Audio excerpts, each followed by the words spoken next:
நான் தருமபுரி மாவட்டங்க கிழக்கு மாவட்ட செயலாளர் பொறுப்பு கொடுத்துருக்கார் தளபதி கே விஜயகாந்த். மாவட்டம் பூத்து கமிட்டி, இந்த உறுப்பினர் சேர்க்கை, பஞ்சாயத்து தலைவர் போடுறது இது பூரா செய்யணும். ஆல்ரெடி இன்ட்ரெஸ்ட் கொடுத்துட்டாங்க, அது செஞ்சுட்டு தான் இருக்காரு, போயிட்டு இருக்குது. இன்னைக்கு பொது பதவி கொடுத்துட்டு சிறப்பாக செயல்படுன்னு எல்லாரையும் சொல்லியிருக்காரு. இப்போதைக்கு பூத் கமிட்டி பண்ணணும், முக்கியத்துவம் பூத் கமிட்டி இருக்கு. பூத் செயலாளர் அவங்களுடைய குறைகள் என்னவோ அதை சொல்லியிருக்காரு, அவ்வளவுதான். நாட்டு மக்களுக்கு என்ன குறை இருக்குதோ, மக்களுக்கு என்ன பிரச்சனை இருக்குதோ அதை எடுத்து மக்களிடம் பேசுங்க.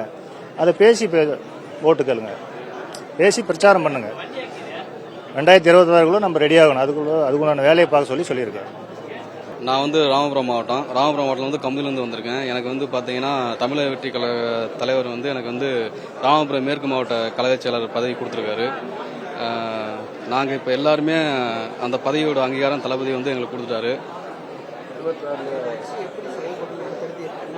இல்லை அடுத்தடுத்து பார்த்தீங்கன்னா தலைமையிலேருந்து நமக்கு நிறையா இன்ஸ்ட்ரக்ஷனாக கொடுத்துருக்காங்க. பூத் கமிட்டி அமைக்கிறது, கிளைகள் ஃபுல்லாக நம்ம கட்டமைப்பு பண்ணுறது, இப்படிங்கிற மாதிரி நம்மகிட்ட ஏகப்பட்ட இன்ஸ்ட்ரக்ஷன் கொடுத்துருக்காங்க. நாங்கள் அந்த வழி ஆல்ரெடி பண்ணிக்கிட்டு இருக்கோம்.